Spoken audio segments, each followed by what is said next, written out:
Kung totoo na in aid of legislation po ito, nakapagpasa na po sila ng panukalang batas October 11, 2024. Tatay pa nilang tumigil. Pero na pala. So hindi na in aid of legislation. Tapos na, di ba?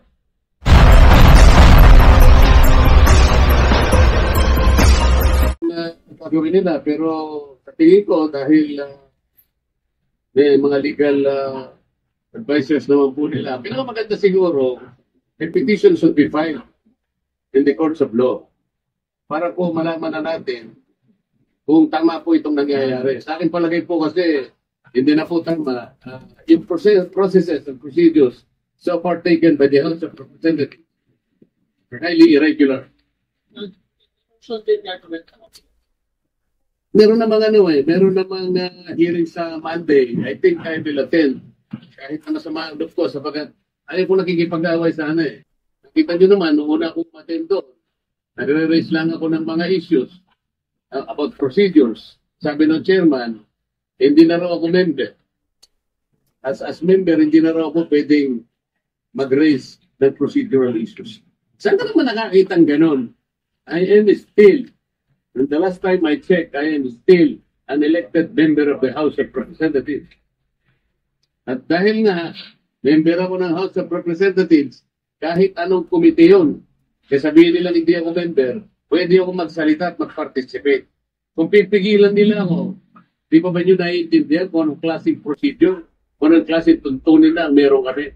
Ang 17 taong ko na sa Congress, ngayon ko lang po nakita ang mga pangyayari ito. Nalulungkot po ako, nagdaramdam ako, nai-stress ako kung bakit nangyari ito. Ito lamang pagdinig na ito, in aid of legislation, tayo po na nasa media, alam kong nalalaman na ninyo, hindi na po in aid of legislation. Kung totoo po, na isinasaalang-alang namin yung paggasta at kailangan po natin pusisiin. Tama naman po yun. Lahat tayo katungkulan natin maging transparent, maging accountable. Ang tanong, ang House of Representatives po ba ang gaganap sa tungkulin ng Commission on Audit? Pagka gano'n, tanggalin na po natin ang COA sapagkat sila na po ang nag-audit. Wala po sa tungkulin namin ang mag-audit. Kung sasabihin nila, di kami nag-audit. Ang ginagawa namin is investigation in aid of legislation. Okay, kung yun ang ating objective, bakit isa lang inimbestigan natin? Ilang opisina ba ang merong confidential fund sa palagay niyo? May idea ba kayo? NGAs na lang, National Government Agencies. Ilan ba karami ang National Government Agencies? Palagay mo na lang 500. Okay? At yung kalahati nun, binigyan ng confidential fund, 250 yun. LGU, sila ng LGU. Mga mayors and gobernador. Palagay mo lang 1,000. Kalahati nun, 500. O di 750 na yun. What about the GOCC? Government-owned and controlled corporations, mga 300 yan. Kalahati na lang, 450. O palagi mo lang 1,000 na lang ang nabigyan na ahensya ng gobyerno. Bakit? Bakit Office of the Vice President lang? Wala pong nagtataka sa atin kung bakit ang pinipilit na isolate lang, ang pinipilit na gisain lang, Office of the Vice President. At saka yung DepEd na kung saan ay naglingkod siya bilang secretary. Paano po yung iba? In aid of legislation po ba ito? O in aid of persecution? Dahil yun na pong pag-conclude eh. Ang linaw po nito eh. Hindi na po tayo dapat gumamit ng calculator eh. Wala na pong computer na. Hindi niya pa kayang i-memorize ito. Why are we isolating the office of the Vice President? Kung confidential pa. Ano po ba yung Commission on Audit? Ito po ay independent constitutional body. Bakit kami po ang gumagawa? Tanungin po natin, sa Lunes po, ako po ay mag-a-attend ng hearing po, ipagpapatuloy po yata ang pagdinig tungkol sa bagay na ito. Pipilitin kong pumunta ron. Sana po'y walang mga away, sana po'y maging sensible, sana po ipakita nila the better arguments, wala na po sana nagawa ng hopya, para tayong lahat po ay para lahat makinabang po ang taong bayan. Ibig ko sabihin, sensible questioning, sensible argument, Wala na po kasi yung quality of debates. Eh. Wala na po eh. Noon po, yung unang pasok ko sa Congress, napaka-maingat namin kasi pag-address sa bawat isa. The Honorable Gentleman from Bohol, ganun kami. The distinguished Congresswoman from Leyte. Eh ngayon po, hindi. Duduruin kami. Sabi pa ng sasama pa yung panlalaki ng mata. Are you rebuking this committee? Nakita po kayo ng gano'n. Nakita na po kayo ng gano'n. Ngayon ko lang po nakita, ewan ko po sa inyo, sa dami po ninyo, kung hindi po nyo nakikita ang nangyayari. Hindi po namin trabaho ang mag-audit. Yun pong audit observation memo o kaya notice of disallowance. By their very nature, ito po'y confidential. Confidential po eh. Bakit po ang House of Representatives kukunin nila po yung mga dokumento at sila mismo ang gagawa ng gawain ng COA? Ang ibig bang sabihin, gagawa po ba sila ng batas para i-abolish na po ang COA? Hindi po nila magagawa yun. Para ma-abolish mo ang COA, i-amend mo sa Ligang Batas. Nakakaintindihan po tayo? O, tanong po, ako na lang po nagsasalita. Tanong po. So, bakit hindi pa po makakulong si Franz Castro? Convicted na po siya, di ba? Convicted na siya. Eh kasi naman, hindi pa final na executory. RTC lang po nagpakulong. Ang nag-charge sa kanya, na-convict siya, ngunit meron po tayong mga appeals. Pwede siguro po nag-appeal siya sa Court of Appeals. Kung sakasakali pong ma-confirm naman ng Court of Appeals yun, ma-affirm, pupunta pa po siya sa Korte Suprema. Ang Korte Suprema lang po ang final and executory arbiter. At pagkatapos po nun, kung sakasakali na i-affirm ng Korte Suprema yung naging hatol ng mga hukuman sa kanya, doon pa lang po siya makukulong. Hindi ba ito insulto sa mga abogado na siya hindi siya abogado, convicted pa siya? Siya hindi nakukulong, siya ang nagpakulong sa isang abogado. Actually, nakaka-insulto doon sa paraan na sinasabi niya, itong abogadong ipinakulong nila, ang sabi nila, obstruction of procedure. Baka hindi niya naintindihan kung ano yung obstruction. Ang una pong nag-obstruct ay yung Commission on Good Government. Ang pangalan po kasi ng committee is Committee on Good Government. O salaminin natin. Sabi po nila, sinight for contempt nila yung staff ng OBP sapagkat di umano siya ay nag-obstruct ng procedures and processes of the court. Sino po ang kauna-unahang nag-obstruct? Yung Committee on Bad Government. Hindi po niya trabaho yun eh. Hindi niya dapat panghimasukan. Pabayaan mo muna ang COA na gawin niya ang kanyang trabaho. Hindi po eh. Sabi niya, "Hoy COA, dalhin mo nga rito yung inyong mga pinagbabatayan dyan. Siguro ang babagal nyo, kami na ang gagawa niya." Ang tanong, gawain ba ng Congress ang mag-audit? Eh sabi ko nga po sa kanya, sa magitan ng isang programa ko kahapon, palagay ko dapat mugtahin sa kanya, mag-resign na muna siya na member ng Congress at kung sakali kung siya'y tatanggapin na COA auditor, tatya po siya mag-audit. Yun po, tatanggapin ko yun kung sakasakali na siya po ay i-hire ng COA at nakita nila na pinakamagaling mag-audit, okay na po sa akin yun. Pero huwag ka muna maging congresswoman. Mag-auditor ka na lang muna. Para po yung gawain natin nasa mandato. Yun lang po yung gusto kong ipaliwanag sa inyong lahat. Any questions? Doon sa pagbisita ni Baby Sara, meron po ba kayo nakita na sa pagbisita? Sa house yung stay niya doon sa opisina na tayo. Wala akong makita ang paglabag doon sapagkat kung kami nga, pwedeng matulog sa opisina lang. Ako, pwede ko matulog sa opisina ko kung sakaling alanganin na may pagkakataon kasing hindi na ako makauwi kasi masyadong sigido na yung panahon. Doon na lang muna ako sa aking opisina. Ngayon, kung halimbawa, binisita ng pangalawang Pangulo ang kanyang staff na nakakulong. Alam mo, galing Pilipino yun eh. Staff niya yun eh.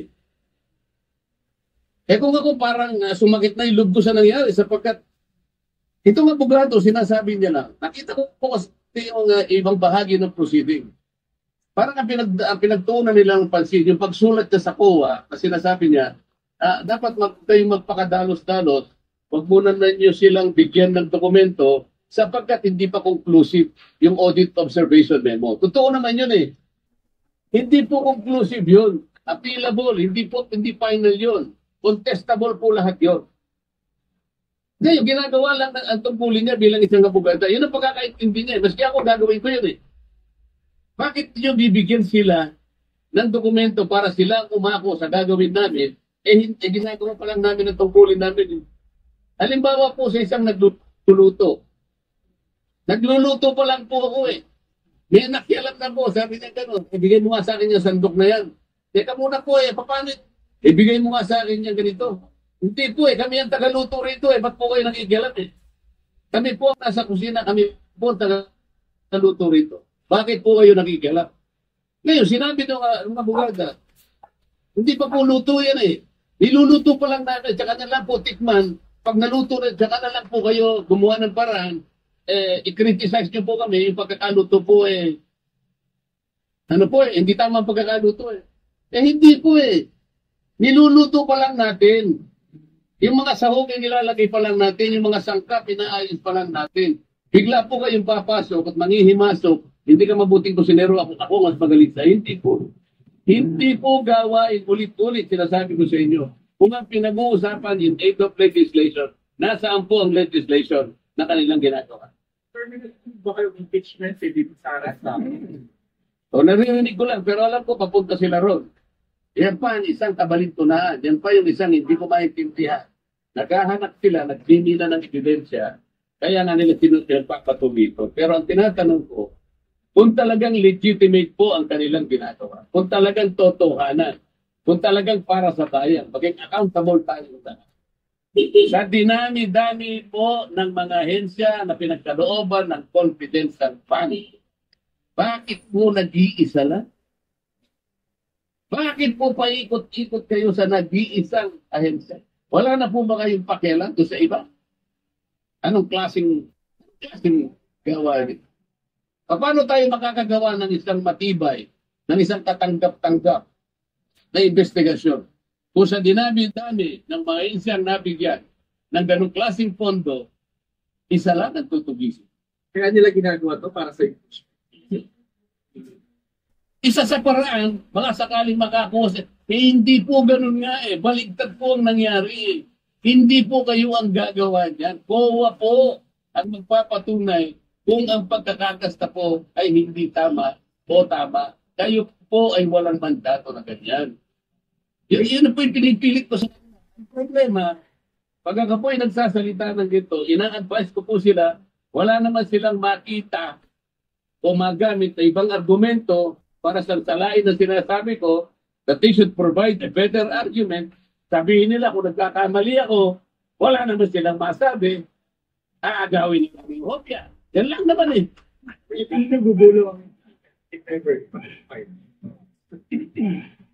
Diyos ko. May numbers ba? Hindi ko alam kung talagang gagawin nila. Hindi ko alam kung gagawin nila. Nagsasayang lang sila. Napakarami pang problema ng bansa nito. Napakaraming problema ng bansa. Pero ito nangyayari, nakikita ba kayong constitutional crisis? Maaaring mangyari yun. Bakit po? Teka po kayo. Sino po yung kanilang pinagdidiskatahan? Opisina ng Vice President. Nagkataon, pangalawang pinakamataas na Pangulo. Pinakamataas na opisina dati. Bakit po nagkaganito? Kung meron mang nakita, kung meron, bakit hindi hayaan po yung proseso na bubulong? Bakit hindi hayaan yung opisina ng COA kasi magsabi sa atin kapag sila meron mandato? Kung gusto nyo talagang bubulin ang panahon dito sa ganito, tawagin po natin lahat ang mga opisina na pinagkalooban ng confidential fund. Palagay ko, maski si Speaker Martin, meron confidential fund. Ang Pangulo, meron confidential fund.